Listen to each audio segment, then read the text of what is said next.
selamat siang Pak. Selamat siang, apa kabar? Baik.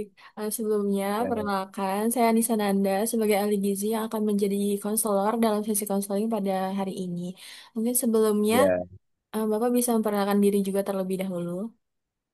Baiklah, saya adalah Habibi, ya, seorang guru di madrasah. Baik, Pak Habibie. Senang sekali bisa bertemu Pak Habibie pada hari ini, walaupun hanya secara virtual ya Pak. Tapi semoga konseling Ya, kita tetap dapat berjalan secara lancar. ya, Sebelum kita bahas lebih lanjut, mungkin saya ingin tahu terlebih dahulu, akhir-akhir ini bagaimana kondisi Pak Wibi sendiri? Apakah ada keluhan yang mungkin sering dirasakan? ya. Akhir-akhir ini sering pusing kepala. Tapi kadang juga saya kontrol ke dokter tanpa pusing.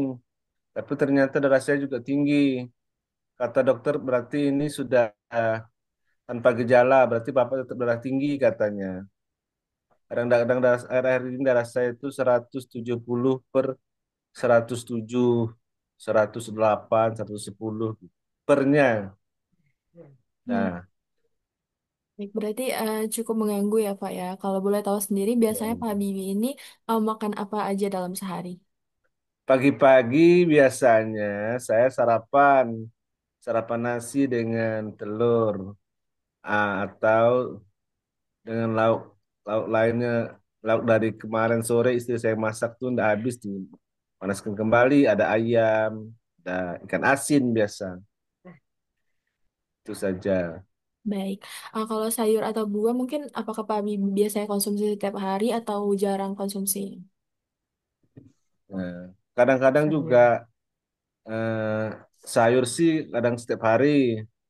Kadang juga tidak ada sayur karena istri saya biasa tidak masak sayur karena saya jarang makan sayur. Hmm. Nah, kalau buah kadang-kadang lah pisang. Ya, baik.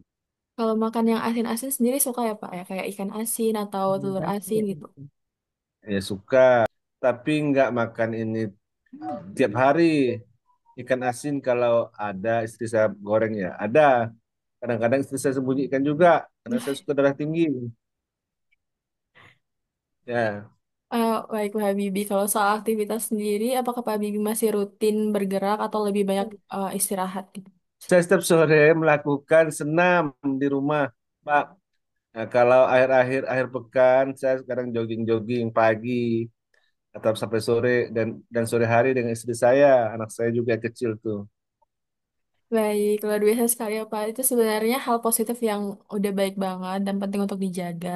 Kemudian apakah Pak Habibie sendiri ini rutin kontrol tekanan darah kayak sebulan sekali atau berapa bulan sekali? Saya sih tidak sering kontrol, Mbak. Kadang-kadang kontrol, kadang-kadang tidak. Kadang-kadang kalau saya beli obat di apotek saya langsung kontrol di situ. Nah, darah saya masih naik, masih tinggi juga. Ya, kalau boleh tahu sendiri tekanan darah terakhir periksa itu berapa ya Pak? Ini kemarin 175/107. Oh, baik. Sebenarnya itu termasuk tinggi ya, Pak. Dan sendiri, apakah Pak Bibi ini sering rutin konsumsi obat khusus untuk tekanan darahnya? Setiap subuh sebelum makan yang lain, sebelum minum saya minum amlodipin yang 10 itu. Baik. Jadi sudah rutin konsumsi amlodipin ya, Pak, untuk hipertensinya. Kalau boleh tahu, apakah ada riwayat keluarga yang juga mempunyai tekanan darah tinggi? Ada, ayah saya juga eh, ada darah tingginya. Cuman karena ayah saya ini kan dia di kampung, dia hanya sakit kepala gitu saja. Dia tidak merasa itu darah tinggi, tidak pernah kontrol. Oh, baik.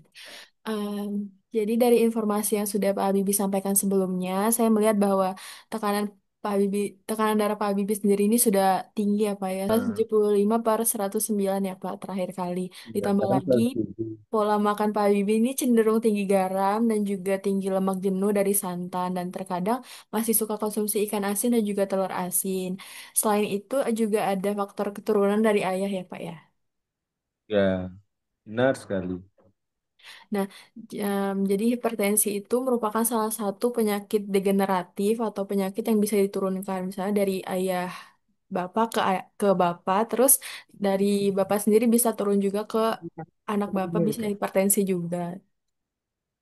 Oh, gitu ya, Mbak. Saya baru tahu ini soal ini. Saya pikir karena makanan saya sehari-hari. Nah, memang Nah, betul dah. pola makan sehari-hari itu punya peran besar, tapi faktor keturunan juga bisa memperbesar risiko yang ada. Nah, sekarang mungkin kita bisa menentukan langkah-langkah yang bisa Pak Bibi lakukan untuk menurunkan tekanan darah ya, Pak. Ya, gimana saja caranya ya? Mungkin langkah yang pertama bisa kita lakukan dengan mengurangi konsumsi makanan yang tinggi garam, seperti ikan asin, telur asin, atau makanan olahan yang mengandung pengawet dan juga penyedap. Kalau biasanya Bapak itu makan 2 sampai 3 kali seminggu, mungkin bisa dibatasi jadi seminggu sekali.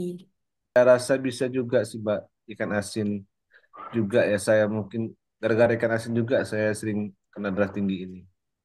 Selain itu, kita juga bisa mengurangi konsumsi santan kental ya Pak, terutama yang dimasak lama atau dihangatkan kembali. Santannya mungkin bisa diganti dengan olahan yang lain kayak bening atau tumisan atau kalau mau tetap pakai santan bisa pakai santan yang lebih encer namun juga tidak boleh terlalu sering. Nah, kalau soal santan itu memang tantangannya sangat berat bagi saya itu. Di rumah saya, istri saya suka masak santan kental. Apalagi kalau lebaran nih. Betul sekali catatannya. Baik, saya paham Pak. Jadi kayak kita nggak perlu langsung berhenti total nggak makan santan gitu ya. Mungkin bisa dimulai dari frekuensinya. Misalnya biasanya makannya seminggu pakai santan itu bisa 2 sampai 3 kali, tapi nanti bisa sekali aja seminggu gitu. Nantilah saya coba. Saya bilang istri saya nanti saya kurangi makan santan. Tapi saya ini biasa juga jarang juga makan yang akhir-akhir ini. Tetap tinggi darah saya itu. Gimana ya? Sebenarnya mungkin juga karena faktor keturunan itu siapa, terus Iya. bisa juga gara-gara stres atau kurang aktivitas fisik. Jadi mungkin nanti aktivitas fisiknya bisa ditingkatkan dan juga dari makan makanan itu sebenarnya kan garamnya rata-rata tinggi ya. Jadi nggak bisa hanya gara-gara konsumsi ikan asin atau telur asin atau santan gitu. Jadi banyak faktor resikonya. Ya, kalau mungkin itu bisa, nanti saya cobalah. Saya mengurangi, saya mengurangi makan-makan yang berlemak lah, juga asin-asin. Baik. Lalu untuk buah sendiri, em, bagaimana kalau Pak Bibi ini mengonsumsinya sehari sekali gitu? Mungkin buah-buah yang mudah didapat kayak pisang atau pepaya gitu. Kalau itu mungkin bisa saya mulai coba sekarang. Kalau buah-buah itu saya memang suka makan buah. Baik.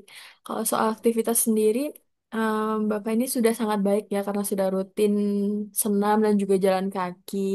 Selain itu Hmm. sangat membantu menurunkan tekanan darah. Bapak itu tinggal konsisten aja ditambah durasinya kayak 20 menit atau 30 menit setiap harinya. Saya akan usahakan kalau cek tensi juga berarti harus lebih rutin ya. Iya betul Pak. Usahakan minimal 2 minggu sekali atau 2 kali. Bapak juga bisa cek di puskesmas atau mungkin kalau di rumah ada alatnya sendiri juga lebih baik.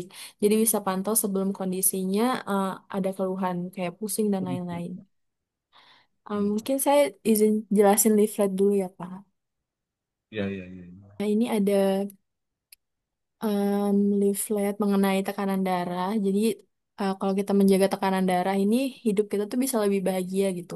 Jadi kontrol tekanan darah sejak dini untuk hidup yang lebih sehat, aktif dan juga terbebas dari risiko stroke dan juga serangan jantung. Hipertensi itu sendiri apa sih? Jadi hipertensi itu keadaan di mana tekanan darah sistolik pada tubuh seorang lebih dari atau sama dengan 140 mmHg atau tekanan darah diastolik lebih dari atau sama dengan 90 mmHg.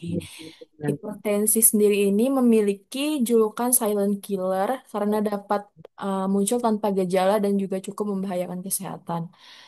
Nah, gejalanya apa aja sih?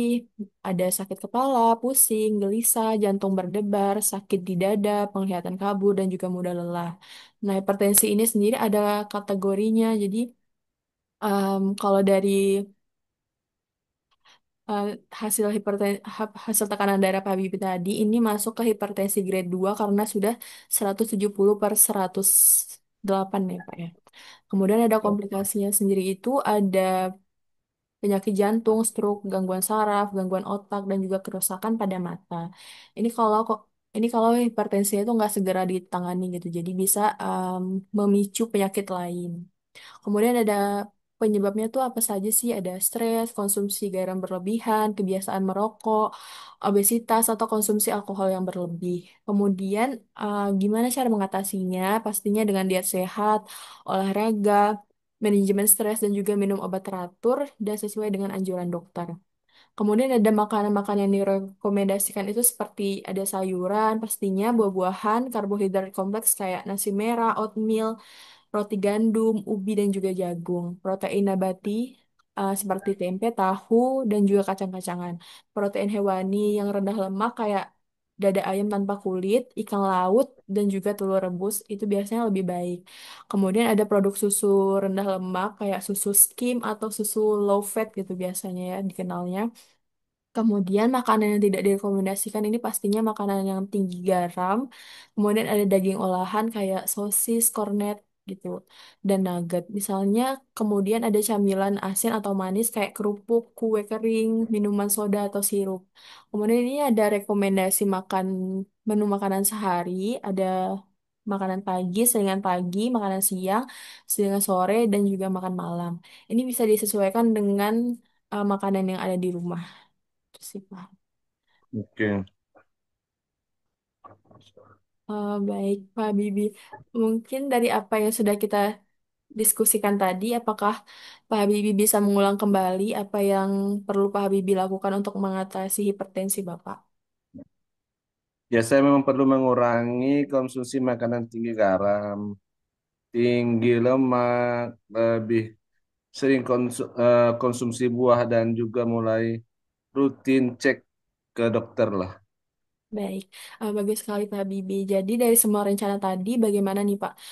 Apakah ada hal yang paling Pak Habibie bisa lakukan dalam waktu dekat ini? Yang paling mungkin sih saya coba kurangi makan makanan yang asin dan bersantan, serta makan buah-buah segar lah Ya, untuk mengurangi. baik. Untuk santan sendiri, bagaimana kalau kita targetin cukup 2 kali aja seminggu ya Pak? Dan untuk buah mungkin Ya, 1 porsi per hari. siap, siap, siap Mbak, saya usahakan. Baik, semangat terus ya Pak Habibie. Mungkin bisa dilakukan pelan-pelan tapi konsisten. Terus kalau ada kesulitan mungkin bisa dicatat dan bisa kita diskusikan untuk sesi konseling berikutnya. Ya, baik Mbak, terima kasih. Saya jadi lebih semangat sekarang untuk melawan hipertensi saya. Baik, sama-sama Pak Habibie. Saya juga senang bisa membantu Bapak untuk mengatasi hipertensi Bapak. Mungkin sampai berjumpa kembali di sesi berikutnya ya Pak. Oke, terima kasih. Terima kasih.